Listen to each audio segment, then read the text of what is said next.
और उन सब लोगों को वापस अपने देश लाने के लिए फ्लाइट्स का इंतजाम किया। मार्च के महीने में विदेशों से, खासकर उन देशों से जहां पर कोरोना ज्यादा फैला हुआ था, 35,000 लोग दिल्ली आए। इन लोगों को एयरपोर्ट पे स्क्रीन करते थे, देखते थे कि बुखार है क्या। कुछ चंद लोग जिनको बुखार था उन्हें आरएमएल सफदरजंग में भर्ती कराया और बाकी सबको घर भेज दिया। कुछ लोगों को क्वारंटाइन किया था, लेकिन अमूमन 35,000 लोगों को घर भेज दिया गया। जाहिर है कि ये जितने लोग अपने अपने घर गए उस टाइम, और ये सब उन दिनों कोरोना के बारे में जानकारी कम थी, गाइडलाइंस कम थी, ये सब लोग अपने अपने घर गए और जाहिर है कि एक से दूसरे को, दूसरे तीसरे को कोरोना फैलता गया।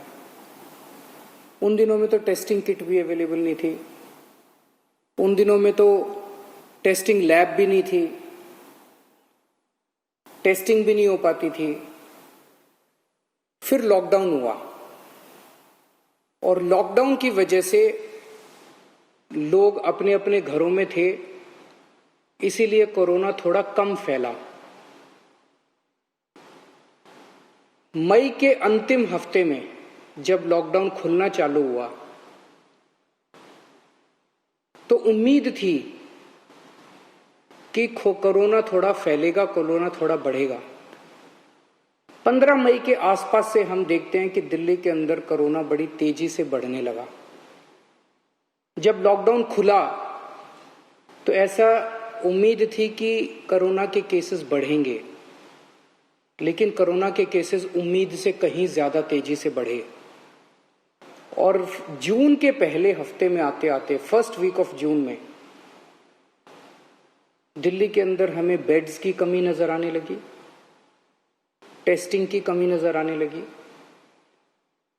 और बेड्स की कमी होने की वजह से जब कुछ लोगों को बेड्स नहीं मिल पा रहे थे तो मौत का आंकड़ा भी बढ़ने लगा। तब हमारे पास 2 ऑप्शंस थे। एक ऑप्शन था लॉकडाउन दोबारा लगा दिया जाए, हमने बहुत सारे लोग। दूसरा ऑप्शन था कोरोना से लड़ा जाए। जनता से पूछा, जनता का कहना था कि लॉकडाउन कब तक रहेगा, कभी ना कभी तो लॉकडाउन, आज नहीं तो कल, कल नहीं तो परसों, 1 महीने बाद, 2 महीने बाद लॉकडाउन तो खोलना पड़ेगा। तो निर्णय लिया गया कि कोरोना से लड़ेंगे, कोरोना से मिलकर सामना करेंगे, सारी दिल्ली के लोग मिलकर कोरोना का सामना करेंगे, कोरोना से युद्ध करेंगे। और तब ये पूरा प्लान बनाया गया और कोरोना से युद्ध में 5 हथियार तैयार किए गए। पहला हथियार, बेड्स की संख्या बढ़ाई गई।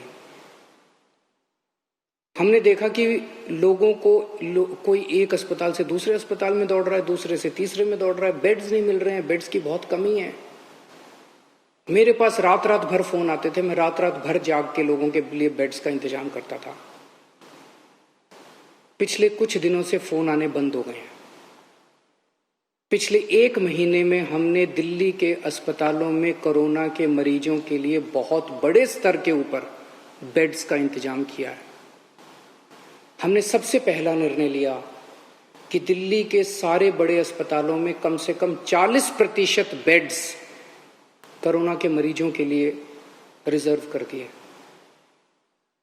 दूसरा बड़ा निर्णय लिया, दिल्ली के कुछ एक चंद बड़े अस्पतालों को, प्राइवेट और सरकारी अस्पतालों को पूरी तरह से कोरोना अस्पताल डिक्लेयर कर दिया गया। तीसरा बड़ा निर्णय लिया, हमने कई होटलों को अस्पतालों के साथ अटैच कर दिया। तो अस्पताल में 100 बेड हैं, लेकिन होटल में 200 बेड और लग गए, तो उस अस्पताल के 300 बेड हो गए एक तरह से। इस तरह से अस्पतालों की कैपेसिटी बढ़ाई हमने। होटल नाराज हुए, होटल कोर्ट में गए, हमने कोर्ट में लड़ाई लड़ी और कोर्ट में लड़ाई जीत गए और 3,500 बेड्स हम लोगों ने होटल के अंदर पिछले 1 महीने में हमने तैयार किए हैं। अब राधा स्वामी सत्संग ब्यास में 2,000 बेड्स और तैयार हो चुके हैं। 10,000 बेड्स बहुत जल्दी तैयार हो जाएंगे। बुराड़ी अस्पताल जो अभी कंस्ट्रक्शन चल रहा था, उसको टेम्पोरेरी बेसिस पे 450 बेड्स वहां तैयार कर दिए। तो पिछले 1 हफ्ते में पहला हथियार हमारा ये था, कोरोना के खिलाफ युद्ध में हमारा पहला हथियार था कि बेड्स की संख्या बहुत बड़े स्तर पे बढ़ा दी जाए। जून के पहले हफ्ते में दिल्ली में अस्पतालों में बेड्स नहीं मिल रहे थे। आज कोरोना के जितने बेड्स हैं, 13,500 बेड्स हैं दिल्ली में, जिसमें से 7,500 बेड खाली पड़े हैं। केवल 6,000 बेड्स ऑक्यूपाइड हैं। अभी बेड्स की फिलहाल कमी नहीं है, प्राइवेट में भी और सरकार में भी। लेकिन हमें हाथ पे हाथ रख के नहीं बैठना। अभी आगे का भी हम इंतजाम कर रहे हैं। और भी बेड्स खाली पड़े रहे हैं बेड्स, लेकिन बाई चांस कल को कोरोना बढ़ गया तो उसकी तैयारी करनी है, इसलिए और भी खूब बेड्स का हम इंतजाम कर रहे हैं। दूसरा हथियार हमारा था टेस्टिंग एंड आइसोलेशन। जून के पहले हफ्ते में हमने देखा कि लोगों को टेस्टिंग करने के लिए धक्के खाने पड़ रहे थे। कुछ टेस्टिंग लैब्स ने गड़बड़ करनी चालू कर दी। पॉजिटिव को नेगेटिव दिखा देते थे, नेगेटिव को पॉजिटिव दिखा देते थे। उन लैब्स के खिलाफ एक्शन लेना पड़ा और हमने कई सारे कदम उठाए। जून के पहले हफ्ते में जहां डेली 5,000 टेस्ट हो रहे थे, आज दिल्ली में 20,000 टेस्ट डेली हो रहे हैं। देश में लगभग सबसे ज्यादा टेस्ट डेली दिल्ली में हो रहे हैं। 20,000 टेस्ट डेली। अब किसी की शिकायत नहीं आ रही है कि टेस्टिंग में दिक्कत है। टेस्टिंग एंड आइसोलेशन, हम टेस्ट करते हैं, खूब टेस्ट कर रहे हैं, जम के टेस्ट कर रहे हैं, गली गली में टेस्ट कर रहे हैं और आइडेंटिफाई करते हैं कौन कोरोना का मरीज है और उसको आइसोलेट कर दो, कौन कोरोना का मरीज है उसे आइसोलेट कर दो। बहुत बड़े स्तर पे दिल्ली में चल रहा है और इसके लिए मैं खास तौर से केंद्र सरकार का शुक्रिया अदा करना चाहता हूं, जिन्होंने हमें रैपिड टेस्टिंग की में मदद की। एंटीजन टेस्ट उन्होंने पहले हमें कुछ किट्स दिए, अब तो हमने 6 लाख किट खुद भी खरीद लिए, लेकिन पहले एंटीजन टेस्ट शुरू करने के किट्स हमें केंद्र सरकार ने दिए, परमिशन दी, हमारा हाथ पकड़ के हमें करना सिखाया। इसके लिए हम केंद्र सरकार के आभारी हैं। तीसरा हमारा हथियार था कोरोना की लड़ाई में, तीसरा हथियार है oximeters and oxygen concentrators. Corona में सबसे बड़ी दिक्कत होती है कि ऑक्सीजन की कमी हो जाती है और ऑक्सीजन की कमी होने से आदमी की डेथ हो जाती है। तो हमने जितने लोग घरों के अंदर अपना इलाज करा रहे हैं, सबके घरों में ऑक्सीमीटर भेज दिए। ऑक्सीमीटर होता है, उससे आप अंगूठा डाल के और पता कर लेते हो कि आपके अंदर ऑक्सीजन कितनी है। तो हमने सारे पेशेंट्स को बोला वे घंटे 2 घंटे में अपनी चेकिंग कर लेना। अगर आपकी ऑक्सीजन का लेवल कम हो, हमें फोन कर देना, हम आपके घर ऑक्सीजन भेज देंगे और आपको अस्पताल में शिफ्ट कर देंगे। तो ऑक्सीमीटर जो है एक तरह से सुरक्षा कवच का काम कर रहा है अपने कोरोना के मरीजों के लिए। और ऑक्सीजन कॉन्सेंट्रेटर, अगर कोई अस्पताल में आए तो उसको ऑक्सीजन की सिलेंडर की और उसकी कमी नहीं होनी चाहिए। इसीलिए हम कोशिश कर रहे हैं कि सरकार के हर बेड में ऑक्सीजन की व्यवस्था हो। तो लगभग 4,000 ऑक्सीजन कॉन्सेंट्रेटर खरीदे हैं। ऑक्सीजन कॉन्सेंट्रेटर होते हैं जिससे आपको ऑक्सीजन मिल सकती है। तो हम कोशिश है कि दिल्ली सरकार के हर अस्पताल के हर बेड के ऊपर आपको आज ऑक्सीजन मुहैया कराने की कोशिश की जा रही है। तो ये हमारा तीसरा हथियार है। चौथा हथियार है आज कोरोना के इस खिलाफ युद्ध में प्लाज्मा थेरेपी।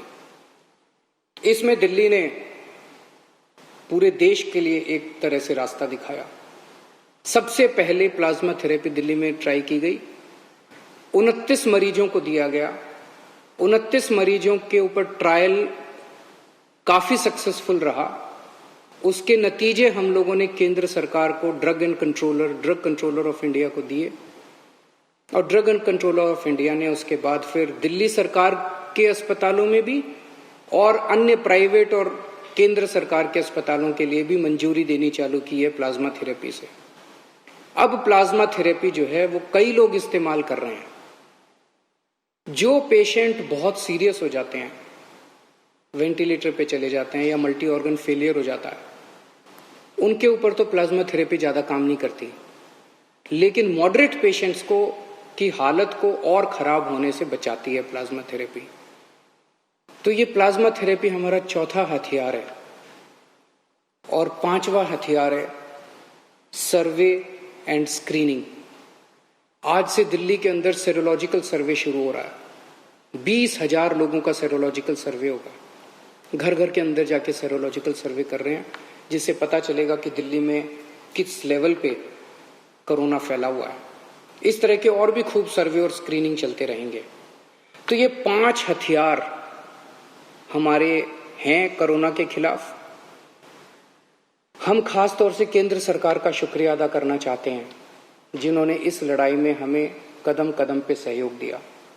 हम मीडिया का शुक्रिया अदा करना चाहते हैं, जिन्होंने हमारी समय समय पे कमियां बताई, गलतियां बताई, ताकि हमें मौका मिला उनको सुधार करने का।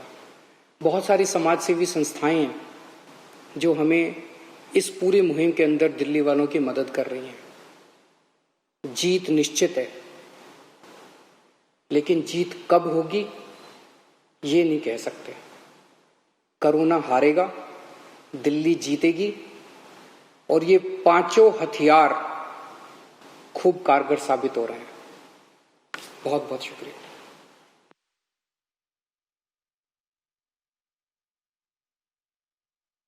That was the Delhi Chief Minister Arvind Kejriwal over there talking about the 5 different aspects of the tackling coronavirus strategy that the Delhi government is following. The latest one, of course, being the Sero survey, a massive survey which has been launched by the Delhi government today itself, where 20,000 people surveillance will be conducted on them, in which 20,000 people are participating in the national capital in this survey in order to find out the exact spread of the virus in Delhi. So that was the Delhi Chief Minister there also assuring people that the number of beds have been increased, oxygen supply for serious patients has also been provided, and what are the other steps that he in fact mentioned that the Delhi government has taken in terms of their COVID strategy.